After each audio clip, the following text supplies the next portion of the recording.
It's debate night, but we're not in Milwaukee.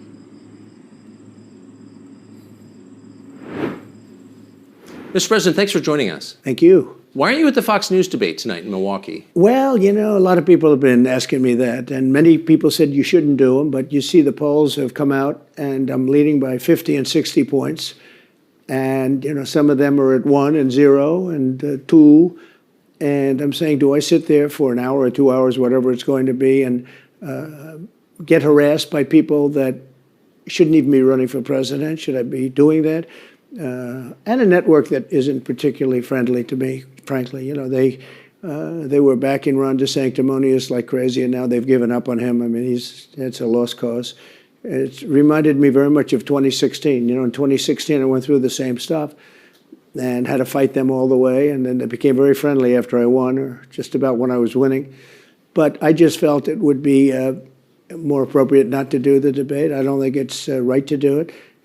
If you're leading by 50, 60, I have one poll, I'm leading by 70 points, and I'm saying, why am I doing it?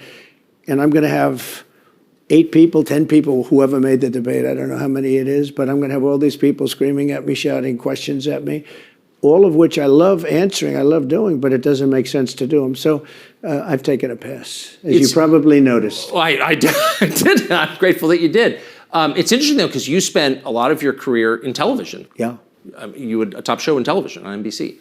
But you don't feel the need now running for president to do television, obviously. Do you think television is declining? Well, according to a poll that I guess we just saw, it just came out where it's down like 30, 35%, but I think they were referring to cable. I think cable's down because it's lost credibility. MSNBC, or as they say, MSDNC, is so bad. It's so wrong what they write and what they do and what they say. It's, you know, it's fake news, as I said. I think I came up with that term. I hope I did, because it's a good one. It's not tough enough anymore. It's corrupt news. You know, really what you do is call it corrupt news, but somehow that doesn't play as nicely. But it is corrupt news. So you have MSNBC and you have CNN, who's absolutely doing no ratings at all. I mean, they're dead. But they're doing none because they don't have credibility. They really don't have credibility. Fox is way down, as you know. And the good old days are long ago. I will say this, it could come back, but they just don't have a lot of credibility, Tucker. You know that perhaps better than anybody. I think it was a terrible move getting rid of you. You were #1 on television, and all of a sudden we're doing this interview, but we'll get bigger ratings using this crazy forum that you're using than probably the debate or competition. When you say there are people on stage who shouldn't be running for president, who do you mean? Well, I don't want to really use names, but it wouldn't matter too much. A guy like, I call him Ada Hutchinson. It's Asa, but I call him Ada. Why do you call him Ada? You know, I could tell you, but I don't want to get myself in a little trouble. But he's weak and pathetic, and he was, I never understood the guy, never knew him. He was the governor of Arkansas, not a very popular guy. I don't know how but that state is such a great state. The people are so incredible in that state, and they love me and I love them. How does this guy get elected governor of Arkansas? But he's nasty always, and has been. A guy like Chris Christie, the guy left with a 8%, think of it, 8% approval rating in New Jersey. Now he's running for president. And he runs solely on the basis, oh, let's get Trump. He's like a savage maniac. He's like a lunatic. And that's all he talks about. His poll numbers are very, very low. He's about 2%. What's he like? You know him well. No, I've been friendly with him over the years, but I couldn't give him a job because I just never trusted him very much. I was just never one of his people that really trusted him. I never gave him the job. And that's one of the reasons he feels so hurt and so betrayed. And I understand that. I really do. I understand it. But I never gave him. You know, he wanted to be different things. He was looking at different elements of the administration, and we decided. I decided I didn't want to do it, and now I'm glad I did, because you see. But you know, we had some great people. I had great people. We'll have even better people if we do this, because now I know Washington. Before I didn't know Washington, but guys like Bill Barr were terrible. I mean, they were, I would say, Bushies. I say that with respect to the Bush family, but they were Bushies, and it doesn't work out for us. It was clear, this is kind of far afield, but it was just interesting. I read Barr's account of his time. He wrote a book about it, right? His autobiography. And in it, he lies about Jeffrey Epstein's death. clearly lies. Do you think Epstein killed himself sincerely? I don't know. I will say that, he was a fixture in Palm Beach. Yeah. I don't know what Barr said about it either. I have no idea what he said. What did he say? He killed himself, probably? He said he killed himself and that they were going to do this investigation. They never did the investigation. It's never been public. Well, and they hid it. And why are they doing that? And clearly Barr knew. But why would Bill Barr be covering up the death of Jeffrey Epstein? Bill Barr didn't do an investigation on the election fraud either, okay? He said he did, and he pretended he did, but he didn't. McSwain, the U.S. attorney in Pennsylvania, Philadelphia, said Barr just wouldn't let him do it. It was crazy. Barr became so petrified, so frightened of being impeached. They were going to impeach him. I don't know if you remember it. Yeah. It's not a big moment in history. But they said, we're going to impeach. They play a much rougher game, the left, the lunatics. And they were going to impeach Bill Barr, and he was petrified. Now, how do you not get impeached? Don't do any of this stuff. But he didn't do the job there. I don't know what he did with Epstein, but possibly he didn't. Do you think it's possible that Epstein was killed? Oh, sure, it's possible. I mean, I don't really believe. I think he probably committed suicide. He had a life with, beautiful homes and beautiful everything, and he all of a sudden he's incarcerated and not doing very well. I would say that he did, but there are those people. There are many people. I think you're one of them, right? But a lot of people think that he was killed. He knew a lot on a lot of people. He was killed. You think so? I think the closer you look, I'm not a conspiracy person at all. I believe everything I hear.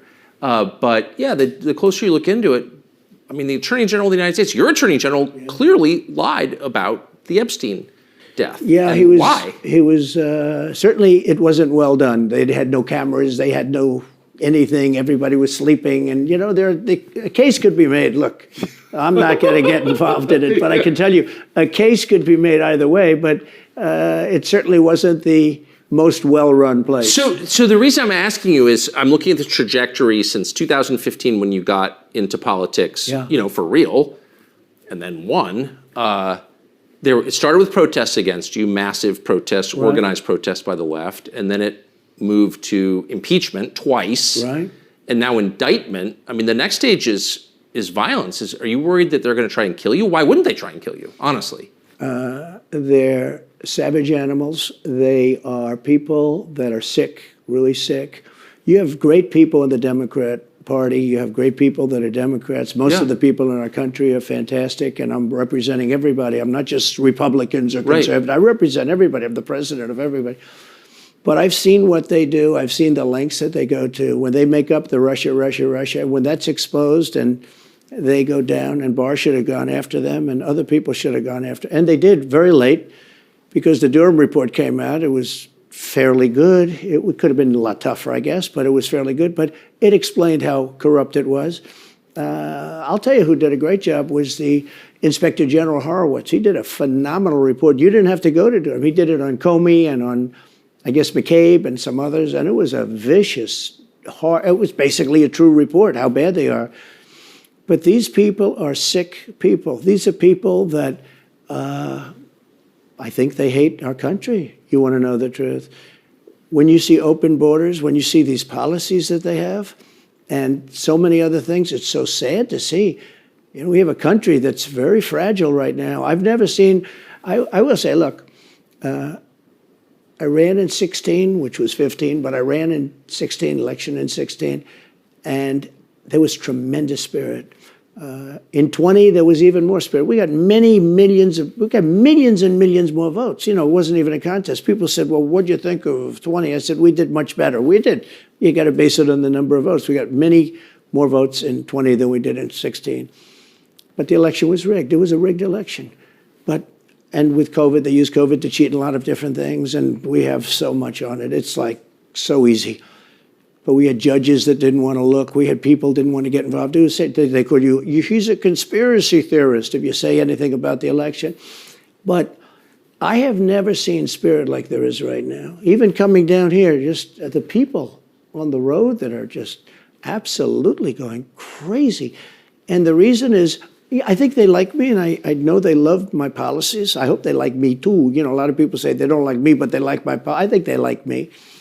But I have never seen spirit like it is right now. And the reason is because crooked Joe Biden is so bad. He's the worst president in the history of our country. I don't think he's going to make it to the gate, but you never know. But he's a corrupt person, so corrupt that I took the name off Hillary. I don't do two people at one time. I took the crooked Hillary and I retired the name. That was a good day for her.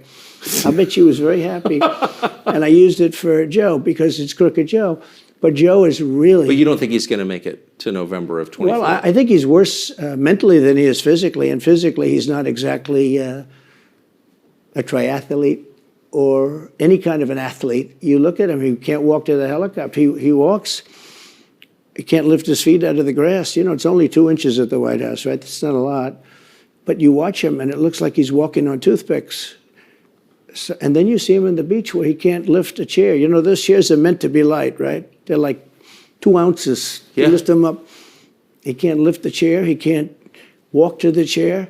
And I don't know what they're doing with the beach. This beach is seeming to play a big role, but they love pictures of him on the beach. I think he looks terrible on the beach. He looks terrible on the beach. Skinny legs. Well, he can't walk through the sand. Sand is not that easy to walk through, but when he walks through it, he can't walk through the sand.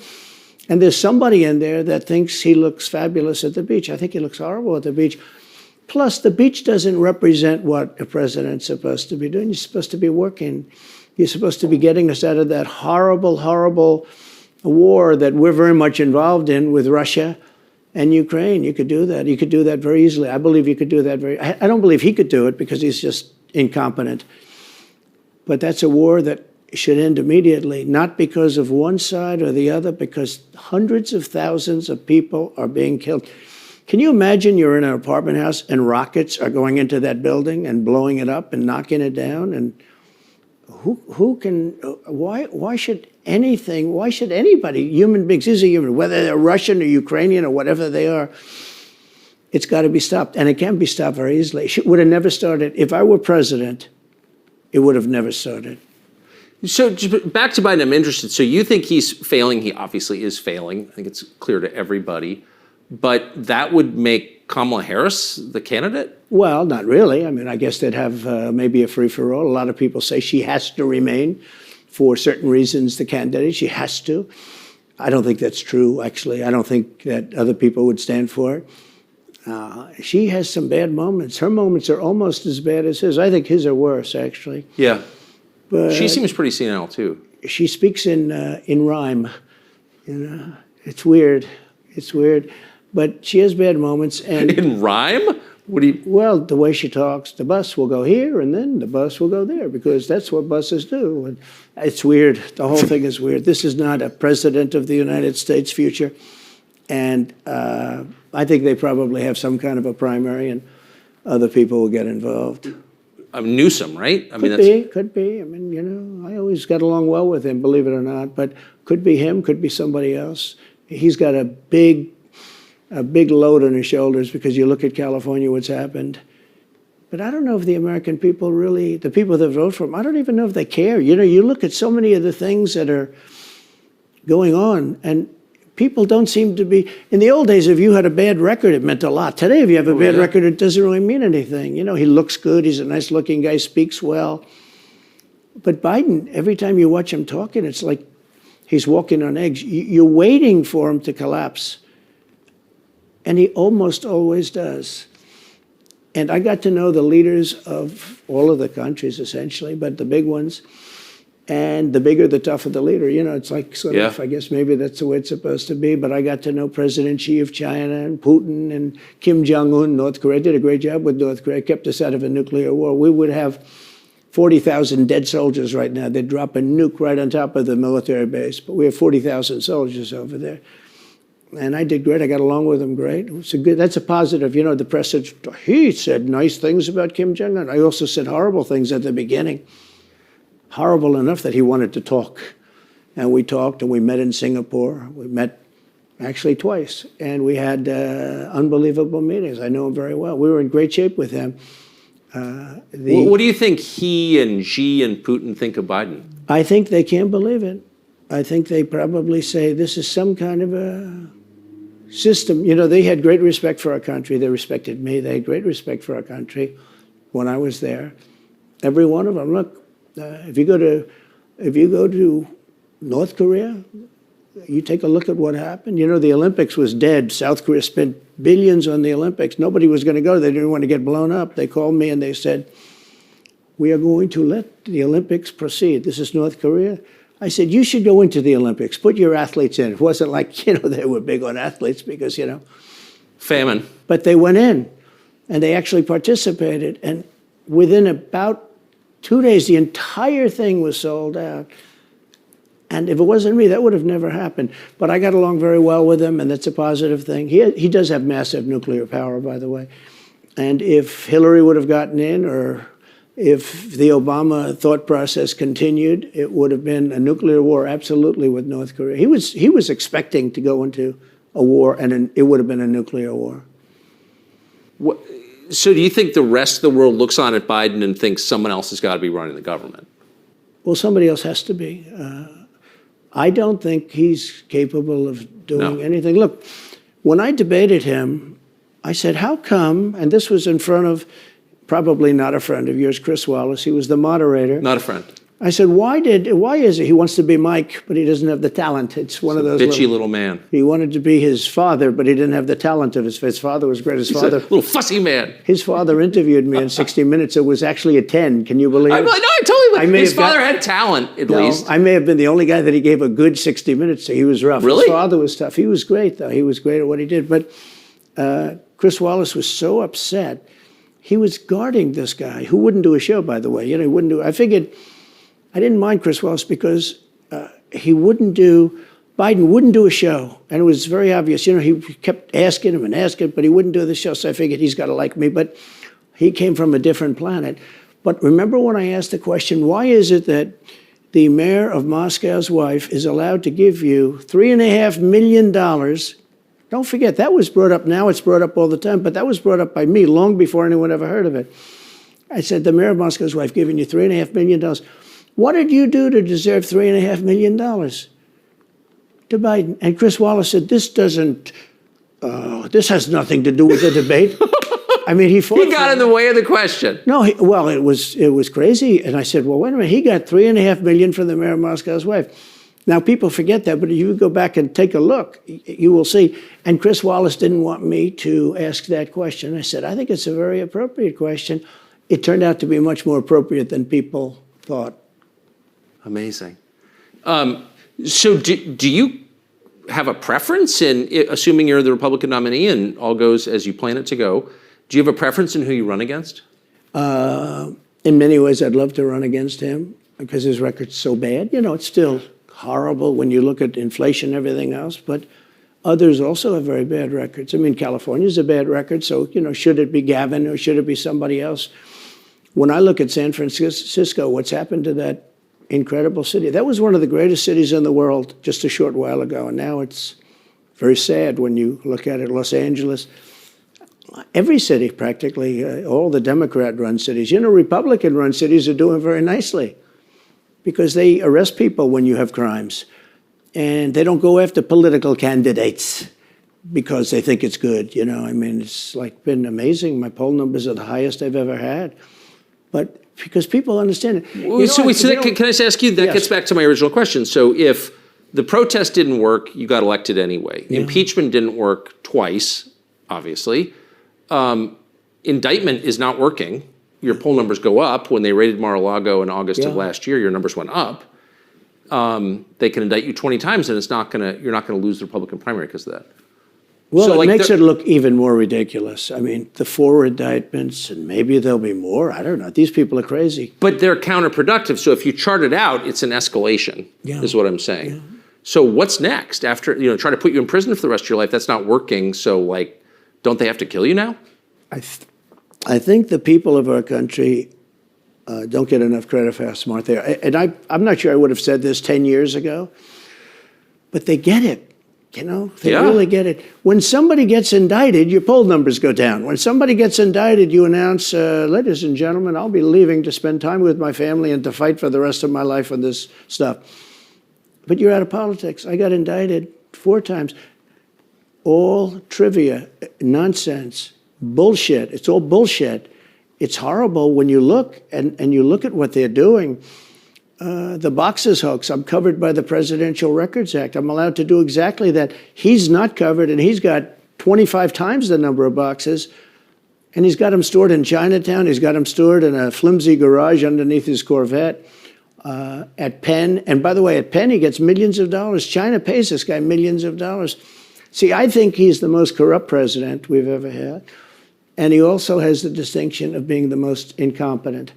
And I believe both. I mean, he's both incompetent and corrupt. So and I actually the believe he's compromised because China knows so much about him. They know where the money comes from. They know where it is, who paid it, and they probably paid it. Well, they do pay Penn, and he gets $1 million. I think he takes $999,000 because, keeps it a little bit under $1 million, like by $1.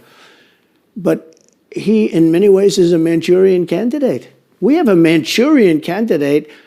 And he's afraid to tell Russia to get out of Cuba. He's afraid to tell China to get out of Cuba. He's afraid. China now is building, think of this, China is building military installations in Cuba. The Cuban population of Miami is not too happy because they're never going to be able to go back. And you don't even hear about it. And the worst culprit is the press, the media, because normally, when I first heard that China is building installations in Cuba, and installations means military installations, okay, they said just some communication. They did that on the islands with Japan. They took the island, they started this massive construction, and they told everybody, including the Japanese have to be very careful. They told everybody, but this is a housing development. They're going to build a housing development. And I said, how come the runway is 20,000 feet long? Private jets need 4,000 feet. They don't need 20,000 feet. The big ones need 20,000 feet. They don't even need 20. And I looked at the runway. I said, that's the largest runway ever built, both in width and length, for housing development. There's nobody that has a plane that big that you would have a runway that's Why is China testing. Allowed to conduct imperialism in our hemisphere? Well, yeah, and it's far beyond Cuba. It's all over South America. Yeah, in the Caribbean. So we built a thing called the Panama Canal. We lost 35,000 people to the mosquito, malaria. Yeah. We lost 35,000 people building. We lost 35,000 people because of the mosquito. Vicious. They had to build under nets. It was one of the true great wonders of the world. As he said, one of the 9 wonders of the world. No, it was one of the 7. It happened a little while ago, It says 9 wonders of the world. You could make 9 wonders. He would have been better off if he stuck with the 9 and just said, yeah, I think it's 9. But this is one of the true 7 wonders of the world. And you take a look at the Panama Canal. It was such an incredible engineering marvel. We sold it under Jimmy Carter. We sold it to Panama for $1. The following day, they quadrupled the amount of money that ships had to pay to get across. They didn't lose one ship. And now they've made it much bigger, and now they've widened it. They've doubled it, right? They've more than doubled it. And it's one of the most profitable things. Any time it's just incredible, right? We gave it away for $1. China now controls it. They actually control the Panama Canal. They run it, they control it. And we shouldn't let that happen. And we can't let China be in Cuba. And they'll get out. If I'm president, they'll get out.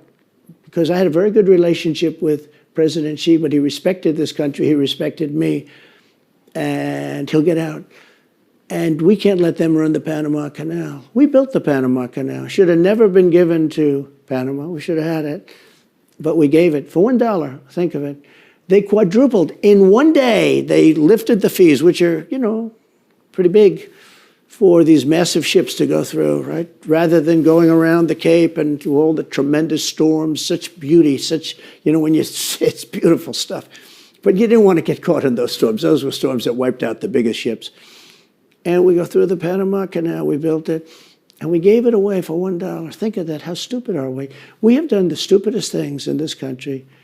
And now we have a president that can't put 2 sentences together, can't speak, can't walk, can't talk.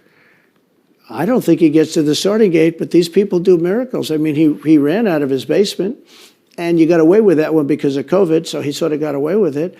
They cheated on the election. But you have people that are very smart, but they're fascists and they're radical left lunatics, and they're destroying our country with the all-electric cars and the windmills all over the place, which, by the way, don't work, and they're all, most of them made in China. For the most part, they're made in China. Germany a little bit, but China. But you look at what's happening to our country, even no voter ID. I mean, why don't they want voter ID? There's only one reason they don't want voter ID, because they want to cheat. I mean, who doesn't want, the Democrat convention, the last one, they had voter ID that was this big. It looked like a prison card, this big on their chest. You walked in, they had your picture, your this, your fingerprint. They had everything. The most incredible voter ID I've ever seen. That was to get into the Democrat National Convention. But to get in to vote, if you buy groceries, if you buy practically anything now, you have ID on a card, credit cards or otherwise. But don't you think it's racist to have to show your ID? Well, they probably say that. They use anything not to show ID, because voter ID is pretty simple. And we could go back, and we should go back to all paper ballots, voter ID, same-day voting. France did it. France had mail-in ballots, and it was terrible. Anytime you have mail-in ballots, you're going to have massive cheating on your elections. Anytime, but not just the presidential election. Anytime you have... Isn't that the whole point of them? Yeah. So you can cheat? Oh, yeah, sure. It's the whole point. That's their whole point. They want to cheat, yeah. They have to cheat because their policies are so bad that if they didn't cheat, they couldn't get elected. Who wants open borders? Who wants high taxes? Who wants high interest rates? Who wants to not be able to use a gas stove or have to drive an electric car, which, you have a 4-hour drive, but the car only goes an hour and a half, so you have to charge it. The happiest moment for somebody in an electric car is the first 10 minutes. In other words, you get it charged, and now for 10 minutes. The unhappiest part is the next hour, because you're petrified that you're not going to be found to another charger. People, I'm saying, I'm not knocking electric cars, they're fine. They're fine. But if people want to buy a gasoline car or a hybrid, hybrids are pretty good, actually, but they should be allowed to buy. They don't want to do any of this. So right now, California's in a big brownout because their grid is a disaster. The grid all over the country is sort of a disaster, but the grid in California. And yet, they want to have, in a very short period of time, millions and millions of cars going off that grid, essentially.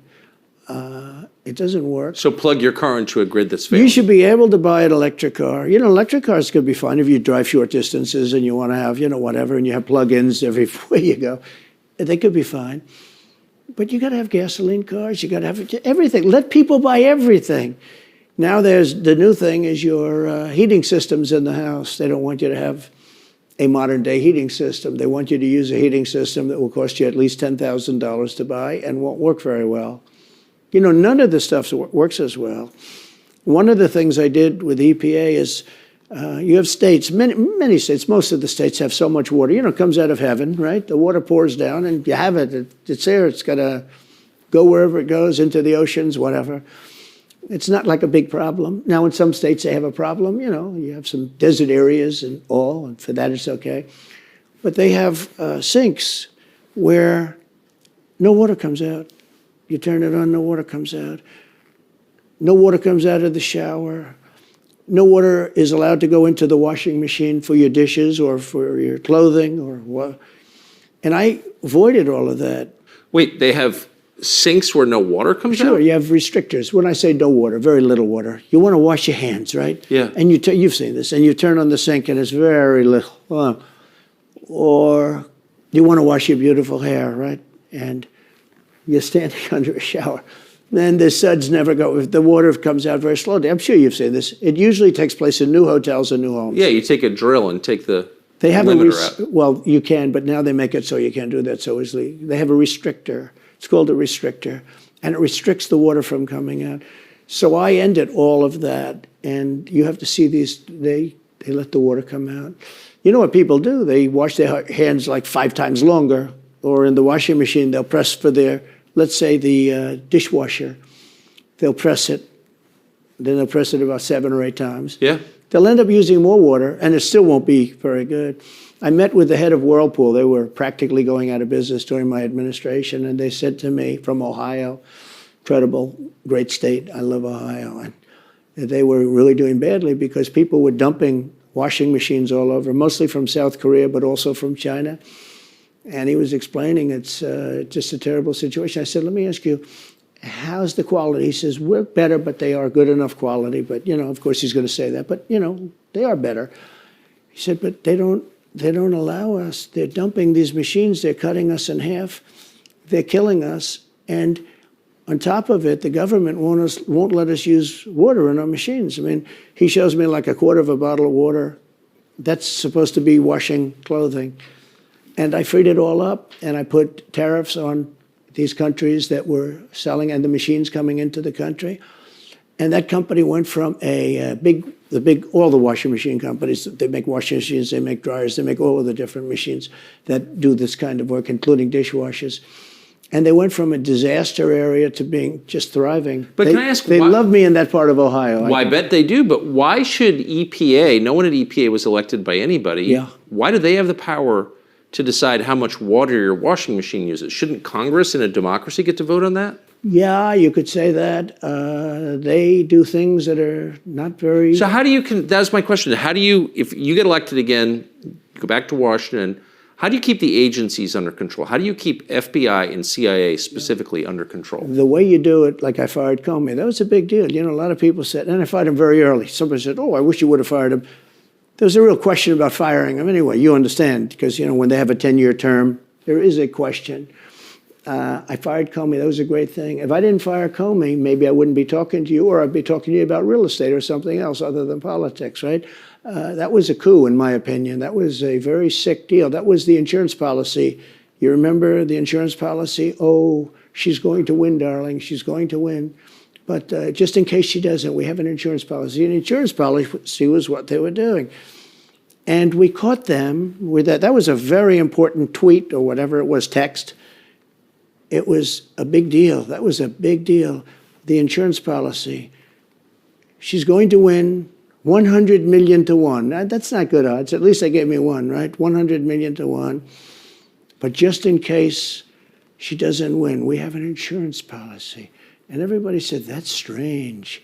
That's strange. But we caught all that because I fired Comey. Because when I fired Comey, it was like throwing a rock into a hornet's nest, into a nest of bees, and the place went crazy. So when you were president, are you confident that you knew everything, say, CIA was doing around the world? No, I'm not. It's a very interesting group of people. I had very good relationships, I thought, but I was a little surprised when I got out that, things go on. Look, it's... What were you surprised by? I was surprised. I think it's some of the people. I was surprised that there was... I had a group of people. Look, we killed many, using the CIA, I have to say this, very bad actors. We were very good at it. You look at Soleimani, you look at al-Baghdadi, bigger than Osama bin Laden. I mean, Osama bin Laden, but al-Baghdadi did ISIS, and he was rebuilding ISIS very strongly. And that was the CIA that did that? That was really us that did that. Yeah. That was really us that did that.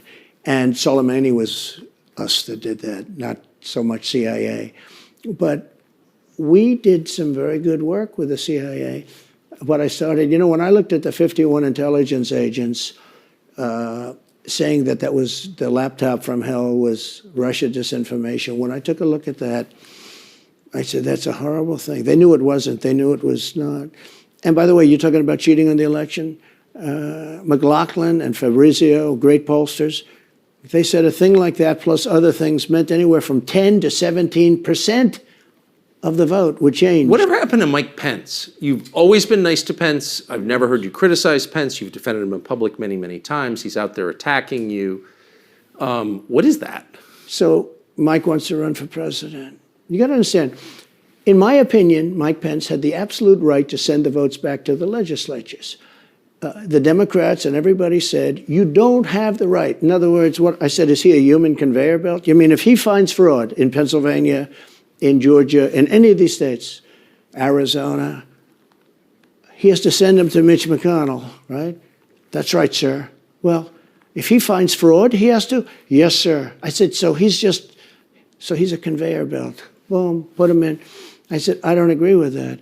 And we had some lawyers, not all, we had some lawyers that said, no, you do have the right to send them back to the legislatures to be rechecked. Because if you looked at what went on in Wisconsin, who, by the way, now agree with me, Wisconsin has been virtually, other than the fact they're not allowed to do anything statutorily. But Wisconsin has been, I mean, what they found is incredible. I mean, we won Wisconsin. But Mike Pence had the right, in my opinion, to send him back. Do you ever talk to him now? No, I haven't spoken to him in a long time. I was very disappointed in him. I didn't want to do what Thomas Jefferson did. Thomas Jefferson, it was Georgia.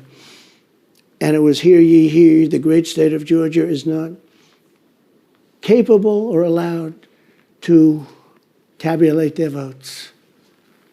And Thomas Jefferson, who was the vice president, said, is Georgia sure that they cannot tabulate their votes? Georgia is sure. He didn't send him back and have him redo it. He said, we will keep the votes of the great state of Georgia for Thomas Jefferson and his president. I didn't ask him for that. Could have done that too, but I didn't. I thought that would be turmoil. I asked him to send him back to his legislature, to the legislatures, you know, in Wisconsin, let's say. But why didn't he? I mean, you'd worked together for 4 years. You're the president. He's VP. You say you're aligned on everything. I think he got very bad advice. I really do. Now, let me tell you what happened. I sat there with a few people. I think his lawyer was in the room too. His lawyer was very much against it. There were other lawyers that felt you could do it. It was one of those things. I think you could have done it. I think you can always do something if you see fraud or if you see problems. But it's very interesting. So after the election was over, the rhinos got together with the Democrats and they redid the election, so you couldn't do it anymore. So then I called the people. I said, so in other words, you're saying I was right. You could do it. Yes, you could do it. In other words, they took the Voting Act and they redid it so the vice president no longer has the power to do what I said he could do. So when that happened, I said, wow. And you know, you'd look some of these Democrats in the eye and they'd say, he has absolutely no right to do it. And immediately after the election, they met rhinos, could name them all, and Democrats, and they approved legislation that takes away the right of the vice president to do it. So I said, so you're saying I was right. The vice president did have the right to do it, and they said, yes, he did. So if you're saying they stole it from you last time, why wouldn't they do the same this time? Oh, well, they'll try. They're going to be trying, yeah. And not only me, you know. Look, DeSantis is out. I think he's gone. So he was at a level. People have figured him out. He's gone. But if somebody else got in, other than me, they'll go at him just as viciously as they did me. These people are sick. They will go after them. And a lot of people say they won't be able to hold up. I do get credit for holding up quite well, I must tell you. I think it's... How do you do that? How do you get indicted, you know, every week and stay cheerful? I think it's a lot easier because I'm so high in the polls, because it means the people get it. The people see it's a fraud. The people see it, like this horrible district attorney from just a little while ago, from essentially Atlanta, that's Fulton County. She said, basically, I don't have any right to challenge an election. Well, what about Stacey Abrams? What about Hillary Clinton? What about all of these Democrats that are still challenging my election? The same people that are saying he's challenging an election challenged my election. And they did it with slates. They did it with all sorts of things. They were very bad about it.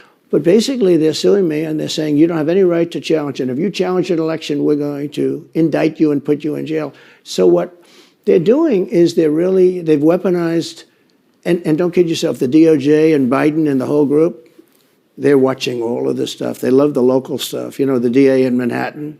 Not only that, they put one of the DOJ top people into the Manhattan DA's office to run things. They don't even have a case against me. It's not even a case. Everyone says, even the Democrats say, you can't bring these cases. You have no case. The Attorney General or the District Attorney, Fannie Willis, in Atlanta, she's getting killed. Basically, she's saying Trump doesn't have the right to criticize an election. But you've been around long enough now. You've seen many elections criticized. I mean, Hillary Clinton goes crazy. Every time she talks, she says, he's not the president. Jimmy Carter said, he's not the president. Well, I am the president. Hillary Clinton called me, by the way, at 3:02 in the morning to congratulate me the night of the election. Did her voice crack? Well, her voice was, it's very different, I will say. I won't get into that. But what do you mean? Her voice was very different. Don't forget, they were all celebrating at 5 o'clock in the afternoon. And I came home and I said, I think we won. I felt we won because the rallies are so big. We'd go to Wisconsin and we'd go to Georgia. We'd go to different states. In Michigan, we'd have rallies. In Pennsylvania, we had 58,000 people in Butler. And I said, how are we losing this? How do you have a rally where you have from 50 to 100,000 people, many of them? I did 7 a day for a couple of days. That's a lot. That's a lot. These are big rallies, too. And I didn't hold back. I didn't say, let's make them let's do abbreviations, right? But they challenged the stuff. Yeah. Hillary called me up and conceded. Now, the word is that Obama said you have to do that. But she called up and totally conceded. But now, every time you see her on television, she's saying, she's challenging the election. Do you think... So that would mean that she should be indicted, but that would mean also that Stacey Abrams in Georgia should be indicted because she still thinks she won the election for governor. She still thinks that. She's never recanted. And do you think Stacey Abrams will be indicted for that? No, of course not. She won't be. The Democrats don't get indicted for things like that. They don't get impeached. No, it's a different thing. With that being said, yes, I had great support when they did impeachment hoax #1 and impeachment hoax #2. Jim Jordan, the House was fantastic. And actually the Senate was very good for me, other than, Mitch McConnell. I think it's too bad I endorsed him. He was begging, he was going to lose that race, and I endorsed him, and he ended up winning the race because of my endorsement. He was down, he was going to lose to Amy McGrath. She was $90 million in cash, all set to go. She was leading by 3. He was going down. I did him a favor, and then 3-4 months later, he really wanted to impeach me. He's a bad guy. But if you look at what's going on politically, it's so interesting. The level of loyalty is different in politics than it is in normal life, I will say. With that being said, I've had great loyalty also. But the House was fantastic. The Senate was very good. They overrode Mitch McConnell. Mitch McConnell, in my opinion, was trying to get senators to impeach me, especially for the second one. And on the first one, he acted very, very slow. He should have gone much faster. But Mitch McConnell wanted to, and the senators went up to him, guys that are subservient to him because he gives money. He gives them money. He gives them a lot of money. He raises some money and he gives it to them, and therefore they do what he said. That's the only form of leadership he's got. So last question. If you're elected president again, what's your number one priority? When you ran last time, you said, I will build a wall. This time, your bottom line top promise to the country. So you can do numerous things at the same time. Of course. But let's say number one is a border and taking hundreds of thousands of criminals that have been allowed into our country and getting them out and bringing them back to their country, Guatemala. By the way, not only the 4 countries that we think of as neighbors, all over the world. Last month, we had 149 countries represented. Think of it. We had 149 countries represented, Tucker, from places that many people never even heard of, coming into our country. And they're coming in from mental institutions, and they're coming in from prisons. They're emptying out their prisons all over South America.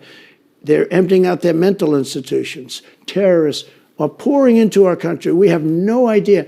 I had the strongest border in the history of our country, and I built almost 500 miles of wall. They like to say, oh, was it less? No. I built 500 miles. In fact, if you check with the authorities on the border, we built almost 500 miles of wall, and I had another 200 that I was going to build. It's like water. It seeks. And we're going to build another 200. We built it. It was all set to go. All they had to do was install it. It would have taken 3 weeks, and that's when I found out. I said, I think these people actually want open borders. The first thing I would do would be I would seal up the border good and tight, except for people that want to come in legally. Do you think we're moving towards civil war?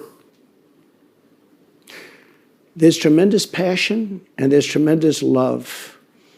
January 6th was a very interesting day because they don't report it properly. I believe it was the largest crowd I've ever spoken before. And some of the crowds I've spoken before. And like July 4th on the Mall. I think they had 1 million people there. But I think that the biggest crowd I've ever spoken before was on January 6th, and people that were in that crowd, a very, very small group of people, and we said patriotically and peacefully and patriotically, right? Nobody ever says that. Go peacefully and patriotically. But people that were in that crowd that day, very small group of people, went down there, and then there are a lot of scenarios that we can talk about. But people in that crowd said it was the most beautiful day they've ever experienced. There was love in that crowd. There was love and unity. I have never seen such spirit and such passion and such love. And I've also never seen simultaneously and from the same people such hatred of what they've done to our country. So do you think it's possible that there's open conflict? We seem to be moving towards something. I don't know, because I don't know what it, I can say this. There's a level of passion that I've never seen. There's a level of hatred that I've never seen, and that's probably a bad combination. Donald Trump, thank you. Thank you very much. Very much. Thank you. That is a bad combination, by the way. Bad combination. Thank you.